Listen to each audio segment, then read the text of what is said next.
Ternyata siswa-siswi yang ada di bis nomor 2 tersebut dan guru-guru yang mendampingi serta pemandu wisata terbakar secara hidup-hidup. Tuh, sebagian ada yang memang bagian tubuhnya ini kayak udah hangus terbakar, atau sebagian tubuhnya itu kayak memang sudah menjadi abu.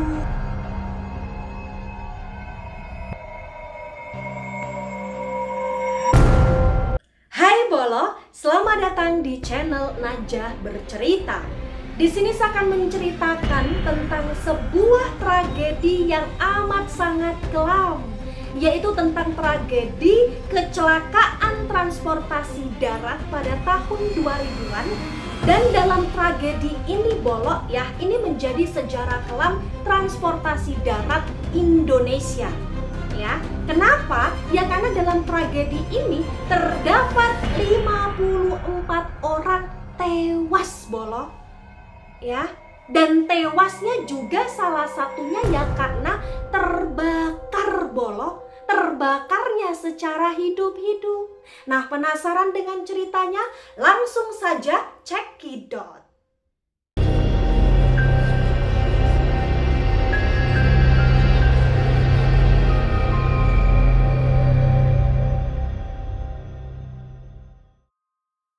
Nah, tragedi ini Bolo dinamakan sebagai tragedi Python ya. Dimana tragedi Python ini mula-mulanya ya terjadi karena ada sebuah sekolah SMK ya Pemda Sleman Yogyakarta mengadakan study tour ke Bali. Nah, study tour ke Bali ini memang ibarat kata sudah menjadi suatu agenda ya, di mana sekolah tersebut mengadakan study tour. Nah, pada saat itu study tournya ke Bali, dan dalam study tour ini diikuti 150 orang siswa. Ya, 150 orang siswa ini ya senang dong, karena memang mereka sebentar lagi ya belajar, liburan ya ke Bali ya, karena mereka jalan-jalan sambil belajar, sambil liburan lah Bolo ya, mereka happy gitu loh di sini. Nah, sampai waktunya tiba, 150 orang siswa ini yang ikut study tour terbagi menjadi 3 kelompok atau 3 bis ya. Bis 1, bis 2, bis 3. Nah, dalam masing-masing bis ini terdiri 50 orang siswa. Nah, dalam 50 orang siswa ini Bolo, ini didampingi pula oleh 3 guru dan 1 pemandu wisata. Ya, denger-denger nih kabarnya Bolo, setiap bis itu ada semacam drivernya ya, supirnya ya, dan kernetnya. Nah, supir dan kernet ini adalah supir pilihan, kernet pilihan pada saat itu katanya ya Bolo ya. Nah, kemudian waktunya tiba ya mereka berangkat ke Bali nih ya, Yogyakarta ke Bali. Nah, dalam keberangkatan Yogyakarta ke Bali ini ya mereka juga melewati jalur pelabuhan Ketapang Gilimanuk. Nah, ternyata Bolo ya, bis nomor 3 ya, itu tuh kayak selalu mengalami masalah ketika bis tersebut melakukan perjalanan dari Sleman Yogyakarta ke Bali ya. Mula-mulanya di sini ya bis tersebut mengalami pecah kaca tuh Bolo. Kalau untuk pecah kacanya ya saya kurang tahu bagian mananya, tapi ya dengar-dengar memang ada sebuah insiden di mana bis tersebut kacanya pecah ya. Setelah diperbaiki, kemudian bis-bis tersebut yang melanjutkan perjalanan Bolo. Nah, sebelum sampai nih ke pelabuhan Ketapang Banyumanik ya bis tersebut mengalami kendala lagi, masalah lagi, di mana atap dari bis tersebut ini tersangkut kabel listrik pada saat itu.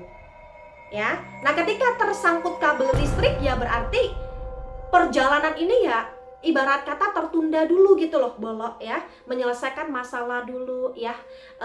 Kabelnya yang nyangkut ini ditarik dulu, diturunin lah atau apalah itu intinya Bolo ya. Nah, setelah selesai ya bis tersebut ya ini melanjutkan perjalanannya. melanjutkan perjalanan nih Bolok ya. Nah sampailah mereka di Bali, mereka happy-happy, dan intinya ya setelah berbagai macam acara sudah dilakukan ya, atau rangkaian acara sudah dilakukan, sudah berjalan nih, ya mereka balik dari Bali ke Sleman Yogyakarta Bolok ya. Ya melalui jalur yang sama juga, yaitu mereka baliknya itu ya melalui jalur pelabuhan Gilimanuk ke pelabuhan Ketapang. Nah begini Bolok, dengar kabar juga ya, bis nomor 3, lagi-lagi bis nomor 3 itu juga mengalami masalah pula ya ketika perjalanan balik nih, dimana kaca di bis tersebut ini pecah juga Bolok ya, pecah lagi ini yang kedua kali nih.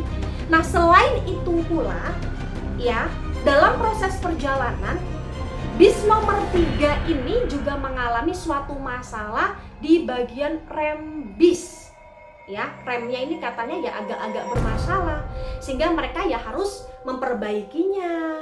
Kepulangan tertunda beberapa saat lagi gitu loh Bolok ya. Nah ketika semuanya beres, bis-bis tersebut menuju ke Sleman Yogyakarta, maka ya dalam urutan bis tersebut itu diubah formasinya. Kalau tadi pas berangkat ya sampai menuju pulang itu kan bis pertama atau bis nomor 1 di depan, bis nomor 2 di tengah, bis nomor 3 ya di paling belakang. Nah ketika memang ada masalah pecah kaca lagi, rem lagi di sini kayak bermasalah, kemudian ya formasinya menjadi bis nomor 1 di depan, bis nomor 3 di tengah tukeran nih sama bis yang nomor 2, dan bis nomor 2 di belakang Bolok ya. Itu yang saya dengar gitu loh Bolok ya, berita-berita yang saya baca pula ya. Nah 3 bis ini ya kemudian melanjutkan perjalanan ya, ketika mereka melanjutkan perjalanan nih Bolok ya, dari Bali ke Sleman ya, mulanya sih nggak ada masalah, perjalanan berjalan dengan begitu lancar Bolok, hingga ketika mereka sudah sampai di suatu kawasan tikungan Jalan Raya Surabaya Banyuwangi, tepatnya di kawasan Banyuglugur Situbondo, ya ada sebuah truk kol diesel ya, yang belakangnya itu kayak biasanya buat muatan pasir-pasir atau lain sebagainya atau batu itu berjalan nih. Mereka tahu nih ada truk kol diesel itu berjalan di tikungan atau di jalan raya tersebut ya Bolok ya. Nah kemudian ada bis 1 ini berhasil menyelip kol diesel tersebut Bolok ya. Kemudian bis nomor 3 karena tadi formasinya berubah ya, ini juga berhasil menyelip truk tersebut ya, truk kol diesel tersebut. Nah tibalah saatnya si bis nomor yang 2 ini menyelip si kol truk tersebut Bolok ya, truk kol diesel tersebut diselip secara lancar ya, diselip ya atau disalip ya secara lancar. Nah ketika sudah disalip secara lancar, ternyata dari arah yang berlawanan ini ada truk kontainer Bolok ya, kontainer itu melaju dengan begitu kencang. Nah katanya truk kontainer dari arah yang berlawanan bis nomor 2 ini melaju kencang itu karena memang menambah semacam gas ya, mereka menambah gasnya mereka agar mereka bisa menanjak ya Bolok ya. Ternyata ketika mereka melaju begitu kencang ya, turun ya, di situ ada sebuah semacam gundukan pasir. Nah ketika ada sebuah gundukan pasir tersebut, kontainer tersebut ya kaget dong Bolok ya, kemudian langsung belok ke kanan dan menubruk si bis nomor 2 tadi Bolok, menubruk bagian depan bis nomor 2 tersebut Bolok ya. Dan dengar sebelum kontainer tersebut itu menubruk bagian depan bis nomor 2, kontainer tersebut itu ya sempat mengisi bensin dulu ya, sempat kayak ibarat kata ya mengisi bahan bakar. Kemudian ya katanya pula kontainer tersebut itu dikendarai oleh sopir yang memang menjadi sopir utama ya. Dan sebelum melanjutkan perjalanan, sopir utama ini ya karena pengen istirahat, karena ngantuk atau apalah itu digantikan oleh sopir cadangan. Begitu Bolo ya. Dan ternyata juga nih yang saya baca, yang saya dengar pula, bus nomor 2 ya yang ditabrak sama kontainer nih, itu juga ternyata yang mengendarai itu adalah kernet ya. Kenapa? Karena ya sopirnya ini juga ternyata pada saat itu juga pengen istirahat ya, ganti posisi ya, kayak merasa capek lah atau ngantuk lah gitu loh Bolo ya.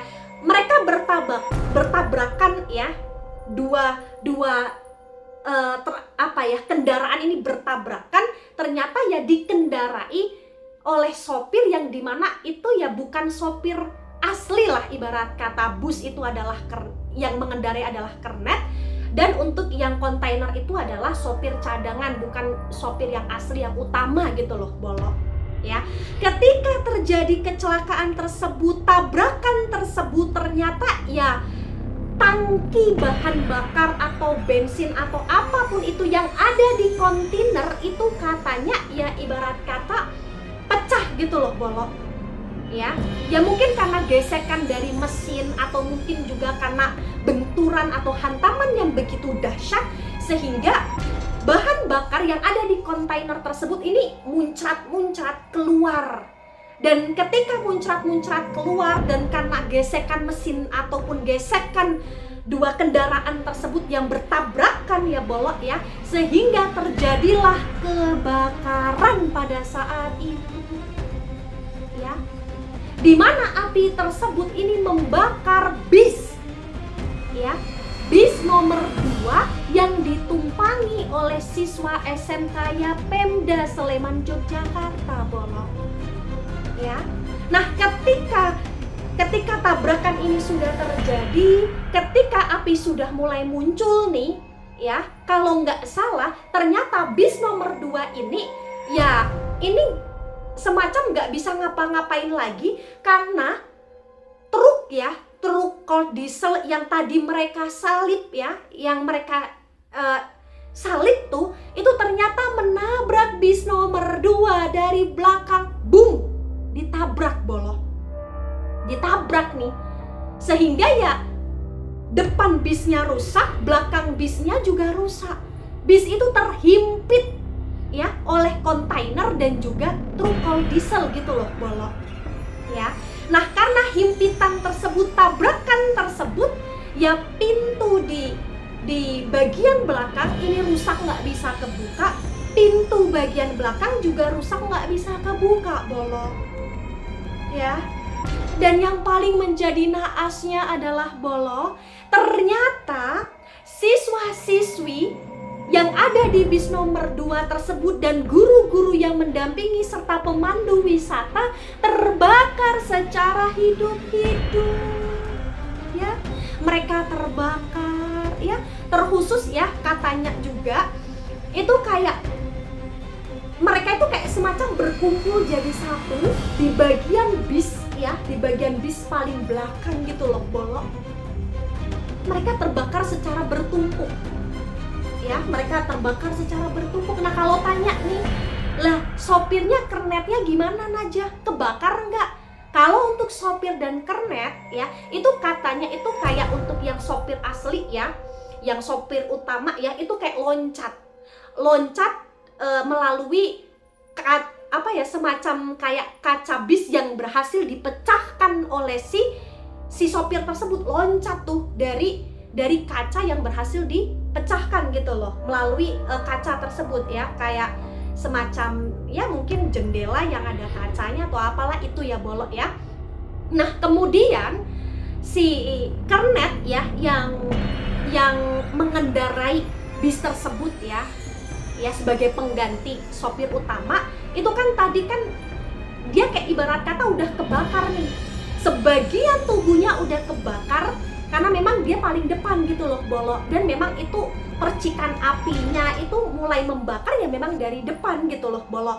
Ketika si sopir itu sudah terbakar sebagian tubuhnya, ternyata si sopir atau kernet tersebut ya, atau sopir cadangan atau apalah itu bahasanya, itu juga berhasil keluar dari kaca yang juga berhasil dipecahkan gitu loh, Bolo, pada saat itu.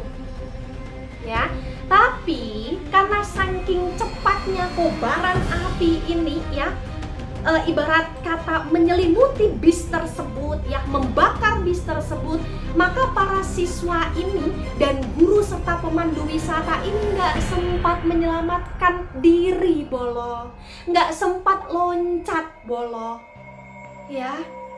Itu kasihan banget, kayak nggak nyangka banget bagaimana mereka minta tolongnya, bagaimana mereka menangis, bagaimana mereka shock, bagaimana mereka kayak merasa ketakutan gitu loh, Bolo, kayak tolong aku, kayak gimana aku gitu, kayak itu ngeri banget, kayak nggak bisa dibayangkan gitu loh, Bolo, ya. Dan karena memang ya pada saat itu mereka tidak bisa atau bahkan memang tidak sempat untuk diselamatkan ya, Bolo, ya terbakarlah mereka, Bolo, ya. Dan katanya juga ketika peristiwa itu terjadi ya kemudian nih berdatangan nih pemadam kebakaran lah, polisi lah atau apapun itu ya, itu mengevakuasi ataupun berusaha untuk menyelamatkan mayat-mayat yang sudah kebakar tersebut. Itu kurang lebih membutuhkan waktu sekitar 5 jam, Bolo. Kenapa sampai 5 jam aja ya, padahal ya dalam proses evakuasi atau kayak semacam pengambilan mayat tersebut itu api sudah berhasil dipadamkan ya, karena memang saking sulitnya mengeluarkan mayat-mayat tersebut dari bis itu, Bolo, ya. Karena memang katanya nih yang menjadi korban ya, itu sebagian ada yang memang bagian tubuhnya ini kayak udah hangus terbakar, atau sebagian tubuhnya itu kayak memang sudah menjadi abu, atau bahkan kayak seperti nggak bisa dikenali lagi tuh sebagian orang yang terbakar itu, karena memang saking dahsyatnya kobaran api membakar mereka, Bolo, ya. Nah, ketika mereka semua sudah sampai ketika mereka semua ini sudah sudah dikeluarkan dari bus yang terbakar tersebut, ya mereka semua dibawa ke rumah sakit atau RSUD Situbondo. Nah, karena ruang mayat di rumah sakit tersebut itu tidak terlalu besar pada saat itu, sehingga banyak nih mayat-mayat yang ditempatkan itu di sekitar lorong rumah sakit, Bolo. Karena memang ya korbannya memang banyak sekali, 54 orang gitu loh, Bolo.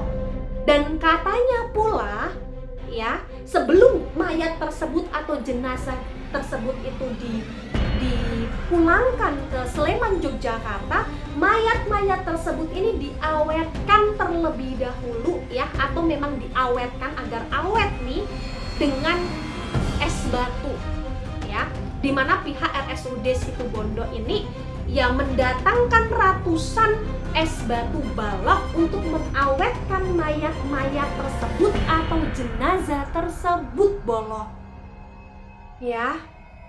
Dan dalam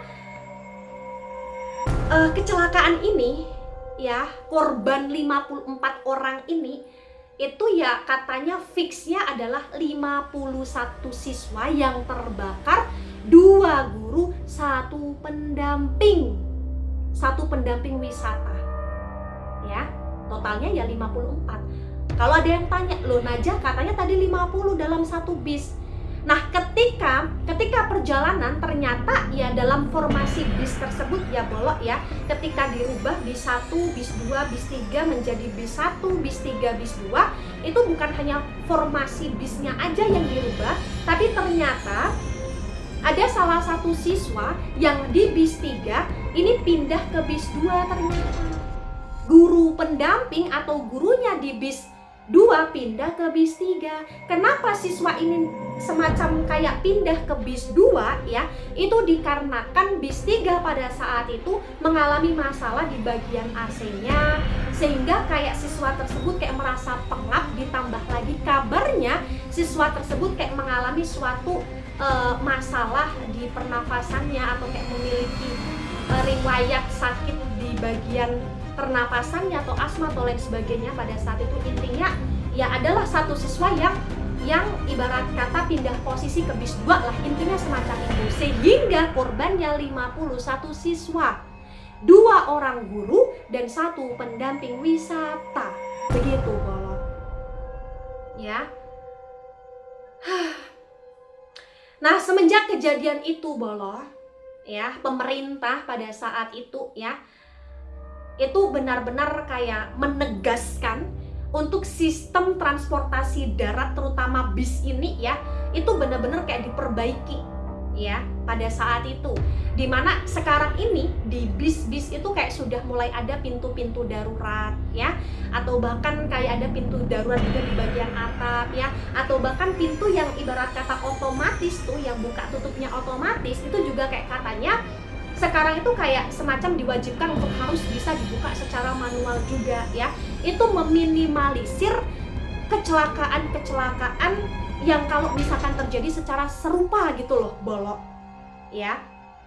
Nah, bukan hanya itu saja, di bis-bis ini kayak semacam juga sudah diwajibkan untuk ada semacam kayak palu ya, untuk memecah-mecah kaca. Jadi kalau misalkan ada hal-hal darurat nih Bolot, atau kecelakaan yang hampir serupa nih Bolot ya, atau yang serupa, itu kacanya bisa dipecahkan, semua orang yang ada di bis bisa keluar, bisa selamat gitu loh Bolot ya. Dan denger nih Bolot, ketika mayat-mayat tersebut itu dihantarkan pulang ke Sleman, Yogyakarta ya, itu kan semacam ada 54 ambulan beriringan ya katanya ya. Dan itu ternyata ya sudah ada semacam kayak identitasnya masing-masing, tapi juga ada sekitar 14 mayat yang belum diketahui identitasnya pada saat itu. Dengar juga Bolot, ada nih dari pihak kayak semacam wali murid ya, atau orang tua korban atau keluarga atau apapun itu kayak ada yang sudah merasa ikhlas ketika misalkan ya mayat tersebut tertukar gitu loh Bolot ya, karena memang sudah nggak bisa dikenali sama sekali, karena memang sebagian juga kayak bagian tubuhnya tuh kayak udah hangus, atau bahkan memang kayak tubuhnya udah hancur gitu loh Bolot. Ini yang benar-benar kayak menjadi duka mendalam gitu loh Bolot ya. Dan dengar juga nih, untuk bis nomor 1 dan bis nomor 3 itu pas kejadian itu nggak ada di kawasan tersebut, menyaksikan itu nggak ada Bolot. Karena bis nomor 1 dan nomor 3 itu ternyata itu kayak nggak tahu kalau bis nomor 2 mengalami kecelakaan. Bis nomor 1 dan nomor 3 itu tahunya bis nomor 2 mengalami kecelakaan ya ketika mereka sudah sampai di Sleman, Yogyakarta, atau ketika mereka sudah sampai nih semacam di sekolah gitu loh Bolot ya, atau tempat titik sampainya mereka gitu loh Bolot. Karena ketika mereka sampai, banyaknya wartawan, orang tua, keluarga atau warga yang menangis menyambut kedatangan mereka, dan mereka kayak semacam kayak bingung karena nggak tahu apa-apa Bolot ya.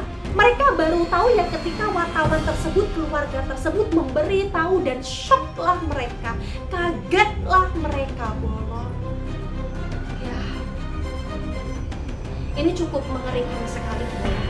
Ini cukup kayak menjadi semacam ya pembelajaran penting untuk semua ya, ketika memang pergi ke study tour atau kemanapun itu ya, memang kalau bisa dalam sebuah kendaraan yang ditempati itu kayak memang harus ada ya semacam sistem keamanan yang benar-benar aman lah ya, atau bahkan ada alat-alat ya yang memang bisa membantu untuk meminimalisir terjadinya sebuah sebuah apa ya, perenggutan nyawa tersebut gitu loh Bolok ya. Tapi kalau misalkan di bis memang udah ada palunya, udah ada kayak pintu daruratnya, dan kalau bisa ya memang banyakin doa ya ketika melakukan perjalanan agar bisa selamat pula gitu loh Bolok ya. Namanya juga nasib takdir ya Bolok ya, untuk bis nomor 2 tersebut yang awalnya baik-baik aja nggak ada masalah, ternyata malah bis tersebut yang mengalami sebuah kecelakaan tersebut gitu loh Bolok ya. Tapi intinya saya pribadi ya ikut berduka cita, ikut berbelasungkawa atas kejadian tersebut, dan kita doakan untuk para korban yang meninggal di kejadian tersebut nih Bolok ya, dan juga kernet yang tadi katanya berhasil lompat, berhasil keluar, itu juga ternyata ya ketika dirujuk ke rumah sakit itu juga meninggal karena memang dia sudah mengalami luka bakar yang begitu hebat gitu loh Bolok. Dan intinya seluruh almarhumah ini mendapatkan tempat yang begitu layak di sisi Sang Maha Kuasa, diterima amal ibadahnya, dan korban yang keluarga yang ditinggalkan oleh korban juga diberikan ketabahan, kekuatan, dan semoga ya sejarah kelam ini tidak terjadi lagi di masa yang akan datang ataupun di masa sekarang, amin ya. Dan benar-benar ya intinya adalah kejadian ini adalah sebuah tragedi atau bahkan peristiwa yang amat sangat kelam sekali, dan Al-Fatihah untuk mereka semua yang sudah tiada, amin. Baik, terima kasih Bolok sudah mau mendengarkan cerita tentang tragedi Python ini. Oh ya, satu lagi, kenapa ini dinamakan sebagai tragedi Python? Ya karena tragedi ini tuh terjadi dekat dari PLTU Python ya, dekat dari PLTU Python atau di kawasan PLTU Python tersebut, sehingga tragedi ini dinamakan sebagai tragedi Python Bolok ya. Dan ketika misalkan Bolok nih melewati semacam kayak tikungan jalan raya Surabaya Banyumanik, tepatnya di kawasan Banyuglugur Situbondo, Bolok di sini harus berhati-hati ya, karena memang jalan tersebut atau kawasan tersebut itu memang sudah terkenal dengan curamnya, dengan kayak tikungannya, berbelok-beloknya gitu loh Bolok, nanjaknya curam, turunnya juga curam. Jadi benar-benar harus hati-hati, dan ini menjadi pembelajaran penting untuk kita semua. Intinya harus berhati-hati, harus fokus gitu loh Bolok ya. Kenapa saya katakan demikian? Karena memang ya dari berita yang saya dengar pula ya, kecelakaan ini murni karena kelalaian dalam berkendara gitu loh Bolok ya, katanya semacam itu, dimana ya supir utama dari bus nomor 2 itu dijadikan tersangka, kemudian yang sopir truk tersebut ya, atau bahkan temannya yang tadi kayak tukar posisi ya, dimana sopir kontainer ini yang istirahat, temannya yang menggantikan, itu juga katanya menjadi tersangka. Tapi intinya ini harus menjadi pembelajaran penting untuk kita semua. Dan terima kasih, mohon maaf jika ada salah kata, salah ucap. Bye-bye Bolok.